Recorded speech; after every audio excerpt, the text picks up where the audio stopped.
I see people here for counselling as part of a more holistic service. And the main presenting issues, I would say, would be post-traumatic stress.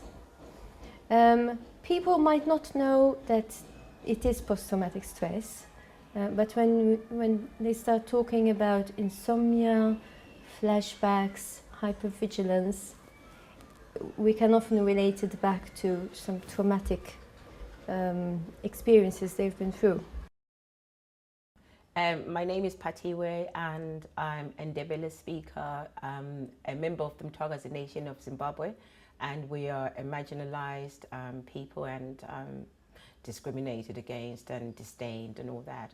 And between 1983 and 1987, Robert Mugabe launched what he called the Gugura Hundi, you know, the sweeping away of the chaff before the coming of the rainy season. And that was my people. About 20,000 people were killed, and including my grandfather, Malaba, and my great-grandmother.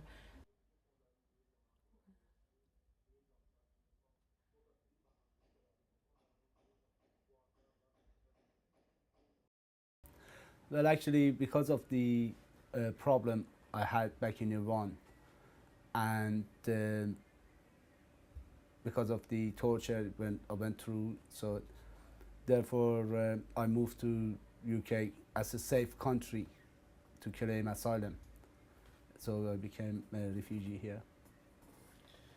Actually, when I was in Somalia, we are not feeling any peace, and we are suffering because the people are getting, female especially, we're getting raped by troops and by soldiers, and so we have difficult situation there. We can't live peacefully. That's why we run away and we seek the asylum seeker in this country. So just now we at the moment we're trying to forget the bad experience, because it is a nightmare for us. It doesn't help us to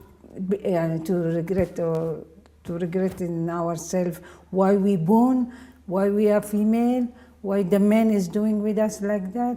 What's the reason? We are thinking, we're suffering, a lot of things. So that's why we run away, and we came here to ask for asylum seeker.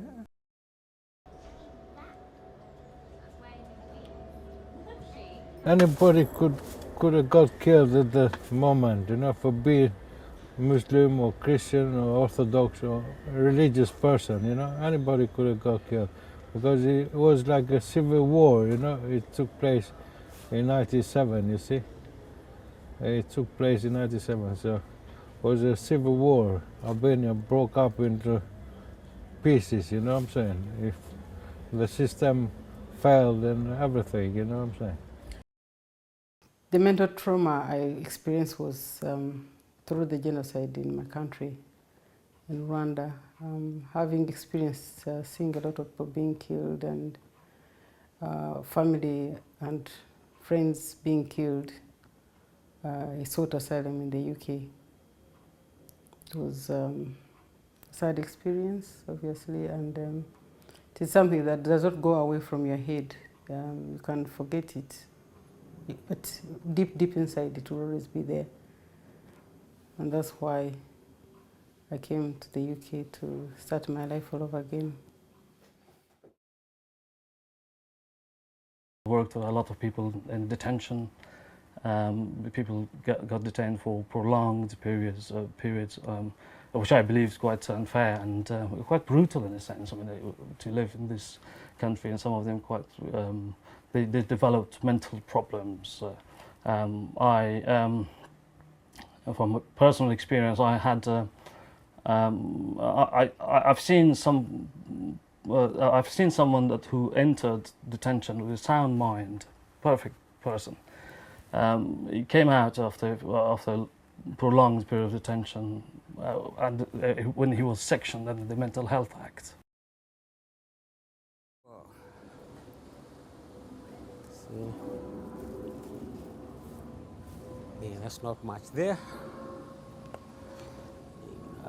There. I applied for asylum on point of entry, and at that time, I had filled so many forms and had my fingerprints taken and all that. And my expectation was that I would be granted leave to remain as soon as that was done, but it didn't happen. And to add to some more, mental strains was the fact that I could not work for the first 6 months of my being in the country, and that hindered me a lot. Hindered me a lot in in getting to integrate in the society at that time, because I thought that I would actually start working or doing something. The asylum process was very difficult for me, being that I was in a new country with a new system, not knowing anybody to help me to start the process. I didn't know how to start the process. Obviously, when you come from Africa and you have all this, the shock of where you're coming from, and then you come to a new country and nobody's directing you where to go and how to go about it, I thought it was extra stress. And the fear of not knowing whether they will accept your claim or not was also very, very stressful for me. I did not claim my asylum at the airport. I claimed inland, which made it even more difficult because I didn't know where to find the Home Office. I did not know what the Home Office is because we don't have a Home Office in my country of origin. So it became very stressful, but I got somebody who got me a solicitor, and the solicitor helped me with the application process. But during the application process, it took almost 4 years before they called me for an interview. Demanding crowd, huh? This also the... Maybe potato for 5-10 minutes, yeah? Yeah. Yeah, asylum stress. Yeah, it was stressful. Yeah, they gave me temporary that section 4, then they refuse, and then they say you should go for signing or that, and still I'm doing voluntary job in these 3 years, and back home also now I have no roots. My parents were there, they also passed away. I haven't got anything there also, and almost I spent here 11 years. So maybe now I'm thinking that I believe in God, maybe one day I will get the paper. And the immigration itself is a trauma. Going through smugglers, I have had clients with harrowing stories about how they managed to get here. I had this gentleman, for example, who came with the wife and 2 kids, and the smugglers separated them. And then 2 of them arrived and the kids never arrived. And you can imagine, and this guy attempted suicide 4 times because he felt as a father he couldn't really maintain for the kids.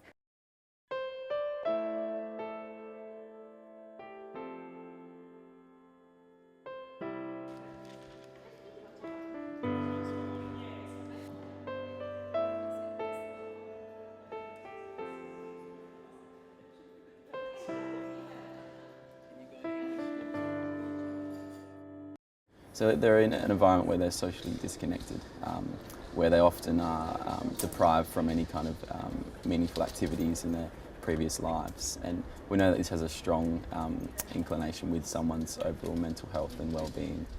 So coming into an environment like this where they're not supported has some serious impacts on their overall mental health. I was homeless here, I was sleeping in the bus, my mental condition was not stable. Sometimes I'm feeling maybe I should commit suicide or that. Other time then I used to sleep in the bus, but then also I tried to go to defense center and do as a volunteer to help in the kitchen. So still my condition is very difficult. I'm surviving, but I hope that maybe I can get a chance and I can get paper.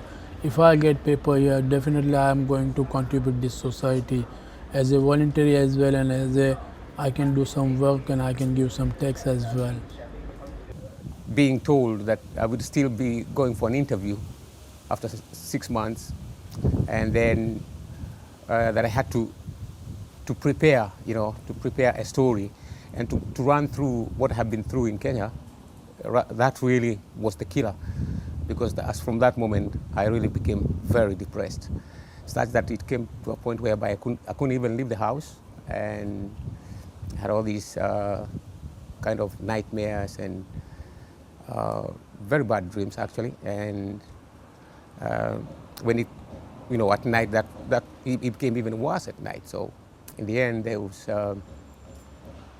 but I couldn't get help from anywhere because I did not know anybody. I did not know any organizations at that time.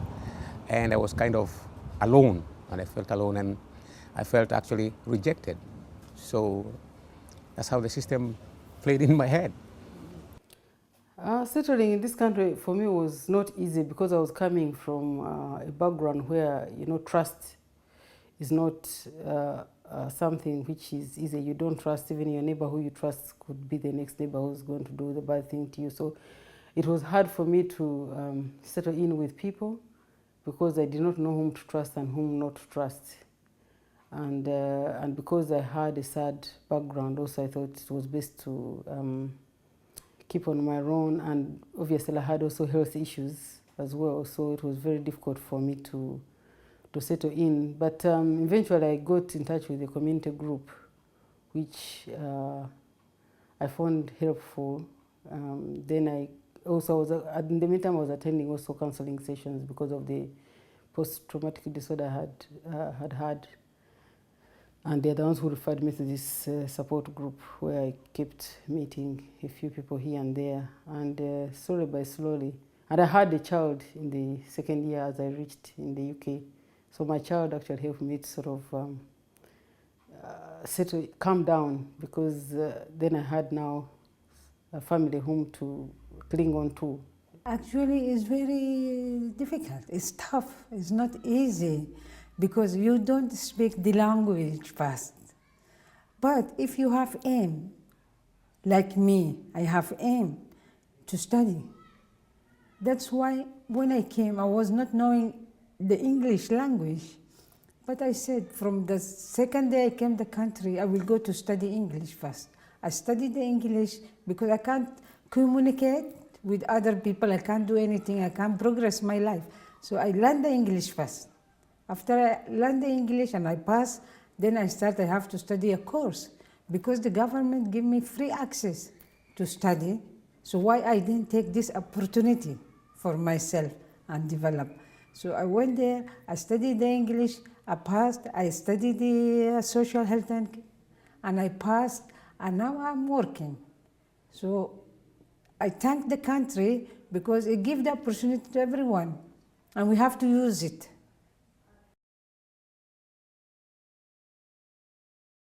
When we are talking about the mental health, the refugee people, that terminology, they don't know. They need how that we divide for terminology of the mental health. Mental health is not the meaning they know, the refugee people, asylum seeker, is if they say this person have mental health, they're thinking they are a mad person. When it comes to mental health is being viewed differently in different cultures. Like for example, I have had this client from Somalia. He was a young boy, and I had a phone call from social services because he was suffering from schizophrenia and he was hearing voices and everything, and the family were convinced that he's possessed and they didn't want to accept treatment. But when you mention mental health in Africa, it is someone who's mad and crazy. I did not hear the word stress and depressed until I reached in this country. We don't have those words in Africa that someone is stressed or depressed, because you only talk that someone is mad or someone is unhappy or is not happy, but depressed and stressed are not there.